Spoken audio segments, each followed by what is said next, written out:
அண்ணாமலை தொழுவார் வினை வழுவா வனம் அருமி. திருவண்ணாமலையில் உரைகிற அண்ணாமலை நாதரை உண்ணாமுலை உமையாளை தொழுகிற பாடல். ஞானசம்பந்த பெருமான் திருவண்ணாமலை திருத்தலத்தில் பாடியதாக கருதப்படுகிற பாடல். கார்த்திகை மாசம் கார்த்திகை பிரம்மோற்சவமும் கார்த்திகை தீபத் திருநாளும் இந்த திருத்தலத்தில் மிகவும் விசேஷம். எல்லாருக்கும் தெரியும், திருவண்ணாமலைன்னு சொன்னால் தீபத் திருநாள். இந்த தீபத் திருநாளுக்கு காரணம் என்ன என்பது அவ்வளவாக தெரியாத விஷயம். ஆடி மாதம் பூரத்தன்னைக்கு ஆடிப்பூர திருநாளில் உண்ணாமுலை சந்நிதியில், அந்த சந்நிதிக்கு முன்னால் உண்ணாமுலை அம்மனுக்கு முன்னால் தீமிதி ரொம்ப கோலாகலமாக நடைபெறும். அவளுடைய ஆற்றல் முழுவதும் பிரகாசிக்கிற திருநாள் கார்த்திகை தீபத் திருநாள். நமக்கெல்லாம் தெரியும், பிருங்கின்னு ஒரு முனிவர் இருந்தார். அம்பிகை பராசக்தியாக நின்றபோது தேவர்கள்லாம் வந்து அவளை நமஸ்தஸ்யை தேவியைன்னு வணங்கினார்கள். இந்த பிருங்கி மாத்திரம் பெண்ணை வணங்க மாட்டேன் அப்படின்னர். பெண்ணை வணங்க மாட்டேன், நான் பரமனை மாத்திரம் வணங்குவேன், இந்த பெண் வடிவத்தை நான் வணங்க வேண்டிய அவசியமில்லை. ரெண்டு பேரும் பக்கத்தில் நின்னார்கள். வண்டு வடிவம் எடுத்தார். ரெண்டு பேருக்கும் நடுவில் கொஞ்சம் இடம், வண்டுக்கு எவ்வளவு இடம் வேண்டும் அந்த இடத்துல நுழைந்து பரமனை மாத்திரம் வலம் வந்தார். தேவிக்கு ஆதங்கம் வந்தது. இந்த மாதிரி பண்ணிட்டாரேன்னு சொல்லி பிருங்கியை சபித்ததாக கணக்கு. என்ன சொல்லி சபித்தாள்னா, உன்னுடைய எலும்பு தசையில் இருக்கிற எல்லா ஆற்றலும் போய்விட வேண்டும், நீ எலும்பும் தோலுமாக இருப்பாய், ஆனால் ஆற்றலே இருக்காது, நிற்க கூட உனக்கு ஆற்றல் இருக்காது.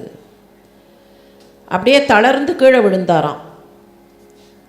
பரமன் பார்த்துட்டு இருப்பாரா, தன்னுடைய பக்தராச்சே, அவரை காப்பாற்றுவதற்காக இவ்வளவு கீழே விழுந்துட்டாரேன்னு ஒரு ஊன்றுகோலை அவருக்கு கொடுத்தார். யாரு? சாக்ஷாத் சிவபெருமான். அந்த ஊன்றுகோலை வைத்துக்கொண்டு, அதனால தான் நீங்கள் கோவிலெல்லாம் சிற்பத்தில் பார்த்தா பிருங்கி ஒரு ஊன்றுகோலோட ஒரு 3 கால் இருக்கிறவரா படம் போட்டிருப்பார்கள். அந்த ஊன்றுகோலோடு நின்றார். இப்போ அம்பாளுக்கு ஆதங்கம் இன்னும் அதிகமாச்சு. என்னை தனியாக ஒதுக்கிட்டாரேன்னு நான் ஒருத்தருக்கு சாபத்தை கொடுத்தா, நீர்பாட்டுக்கு அவரை பெரியவராக்கி அவருக்கு 3 கால்களை தருகிறீர்களே, அப்படியானால் என்ன வழி? உம்மோடு நான் 2 கலந்து விட்டால், வடிவத்தில் தனியாக பிரிக்க முடியாத வடிவத்தை கொண்டு விட்டால், அப்போ இந்த மாதிரியான ஒரு ஆபத்து வராதில்லையான்னு தான் பூமிக்கு அவள் தவம் செய்ய வந்தாள். பல இடங்களில் தவம் செய்தவள் திருவண்ணாமலை திருத்தலத்திலேயும் தவம் செய்தாள். அப்படி அவள் தவம் செய்தபோது இதெல்லாம் நடக்கணும்னு தானே அவருடைய திருவிளையாடல். அப்படி தவம் செய்தபோது ஒரு கார்த்திகை மாத கார்த்திகை நட்சத்திர திருநாளில் அந்த மலை அடிவாரத்தில் தோன்றி, நீ அப்படியே வலம் வா, வலம் வந்து இடப்பக்கத்தில் நிற்கும்போது வாமபாகத்திற்கு உரியவளாக இணைந்து விடுன்னு சொல்ல சிவனார் நின்றார். அப்படி சுற்றி வலம் வந்தாள். வலம் வரும்போது இடப்பக்கத்துக்கு வந்தவுடனே வாமபாகத்தில் இணைந்தாள். அர்த்தநாரீஸ்வரராக திருக்கோலம் கொண்டார். இது நடந்த நாள் கார்த்திகை மாதத்து கார்த்திகை திருநாள். இந்த கோலாகலத்தை கொண்டாடுவதற்குத்தான் தீபத் திருவிழா. நீங்கள் இப்போவும் பார்க்கலாம், கார்த்திகை தீபத் திருவிழா அன்னைக்கு திருவண்ணாமலையில் நேர அந்த சிவக்கொழுந்துன்னு சொல்கிறமே அருணாச்சலேஸ்வரர் சந்நிதிக்கு நேர் பின்னால் ஒரு வேணுகோபாலன் சந்நிதி இருக்குது.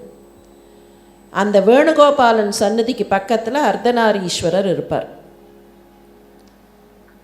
அந்த அர்த்தநாரீஸ்வரரை அன்றைக்கு மாத்திரம் அங்கே இருந்து எழுந்தருள பண்ணுவார்கள். இங்கே விளக்கேற்றணும் தீபம் ஏற்றணுங்கிற சமயத்துக்கு கொஞ்சம் முன்னால் அங்கேருந்து அர்த்தநாரீஸ்வரர் புறப்படுவார். இப்போ இப்படித்தான் இருக்குது, சன்னதி இப்படி இருக்குது. சன்னதிக்கு முன்னால் விளக்கு, அந்த தீப கொப்பரை வைத்திருப்பார்கள். மலை மேலே கொப்பரை வைத்திருப்பார்கள். அந்த வேணுகோபாலன் சன்னதியிலேருந்து புறப்பட்டு வர அர்த்தநாரீஸ்வரர் இப்படி வருவார். வடக்கு பிராகாரத்தில் வருவார் வேகமாக. அப்படி வரச்சே ஆட்டம் ஆடிக்கொண்டே அவரை தூக்கி வருவார்கள். அங்கே ஊர்க்காரர்கள், அந்த ஊர்க்காரர்கள் சொல்லும்போதே அர்த்தநாரீஸ்வரர் ஆடிட்டாரும்பார்கள். ஆட்டம் போட்டுக்கொண்டே வருவார், அப்படி ஆடிக்கொண்டே வருவார். அப்படி ஆடிக்கொண்டே வரும்போது அந்த வடக்கு பிராகாரத்தில் வரும்போது, அங்கேருந்து புறப்பட்டு மேற்குலேருந்து புறப்பட்டு வடக்கு பிராகாரத்தில் இப்படி வரும்போது கரெக்டாக அங்கே உத்தரத்வாரம், அந்த பரமபத வாசல்னு சொல்கிறோமே, அந்த வாசல் இருக்கும். அந்த வாசல்கிட்ட இவர் ஆடுகிற ஆட்டம் மலை மேலே இருக்கக்கூடியவர்களுக்கு கரெக்டாக தெரியும்.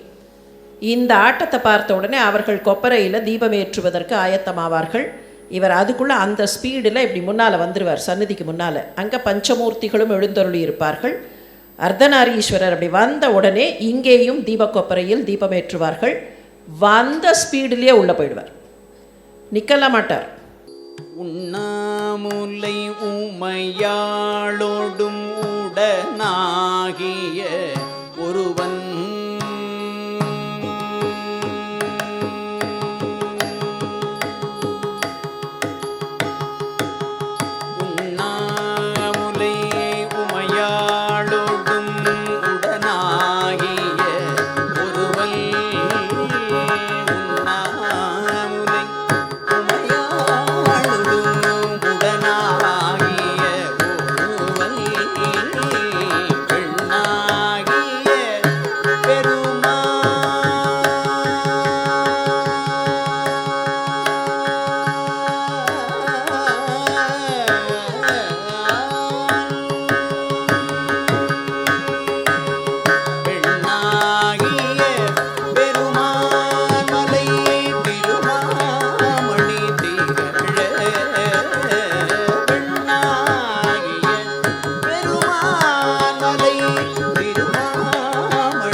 அதே ஸ்பீடில் அர்த்தநாரீஸ்வரர் உள்ளே போய்விடுவார். அர்த்தநாரீஸ்வரரை அந்த பாட்டில் சகோதரர் அவர்கள் மிக அற்புதமாக நமக்கு காட்டினார்களே.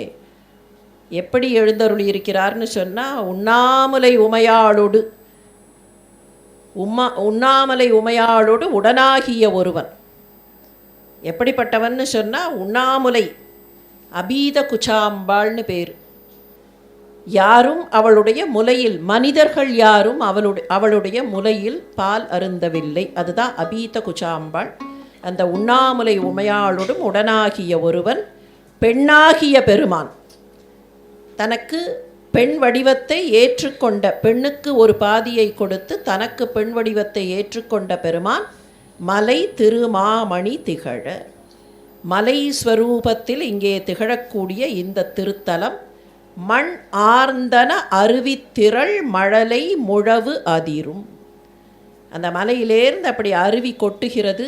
மேலே மேகங்கள் ஒலிக்கக்கூடிய அளவிற்கு இங்கேயும் அந்த முரசு அதிரக்கூடிய அளவுக்கு வரக்கூடிய அந்த ஒலி, அந்த நாதம், அந்த அருவி திரள், மேலே இருக்கிற மேகங்களின் முரசு அதிர, இங்கே இருக்கிற இந்த தண்ணீர் கொட்டுவதனால் ஒலி ஏற்பட, இவையெல்லாம் சேர்ந்த அந்த அண்ணாமலையை தொழுவார் வினை வழுவா வனம் அருமே. இந்த வார்த்தையினுடைய அழகு பாருங்கள். அண்ணாமலையை தொழக்கூடியவர்களுடைய வினை என்ன ஆகும்னு கேட்டால், அது எந்த விதத்துலேயும் மிஸ்டேக் பண்ணாமல் காணாமல் போயிடும். அது மிஸ்டேக் பண்ணாது. எது? கர்ம வினை தப்பு பண்ணாமல், வழுவா வனம், அது எந்த விதத்திலேயும் தவறு செய்யாமல் அவர்களை விட்டு அகன்றுவிடும் என்று சொல்லக்கூடிய அற்புதமான ஞானசம்பந்த பெருமானுடைய பாடல். முதல் திருமுறையில் காணப்படுகிற பாடல். சக்தி பீடங்களில் அருணை சக்தி பீடமும் ஒன்று. விரிவான பூமிதனில் வாழும் மாந்தர் வெகு தப்பிதங்கள் செய்யினும். ரொம்ப எளிமையான தமிழ் அது. விரிவான பூமிதனில் வாழும் மாந்தர் வெகு தப்பிதங்கள் செய்யினும் அரிதான ஞானமது கொண்ட பேரை அணுகி புறந்து ஆளுவாய். யாருக்கு ஞானம் இருக்குன்னு தேடி பார்த்து அவர்கள் எப்படிப்பட்டவர்களாக இருந்தாலும் அவர்களுக்கு அருளக்கூடியவளே, பெருவாழ்வு அளித்து பிரியத்தோடு என்னை பிரியாதிருக்க இப்போ வரு செல்வி உண்ணாமுலை நாமதேவி வரவேணும் என்றன் அருகே என்று அந்த உண்ணாமுலையை அழைக்கக்கூடிய பதிகம். அப்படிப்பட்ட அருணை சக்தி பீடத்தின் நிஸ்துலா நீல சிக்குராவாக இருக்கிற அந்த அம்பிகையோடு இருக்கிற அர்த்தநாரீஸ்வர பெருமானை வணங்கி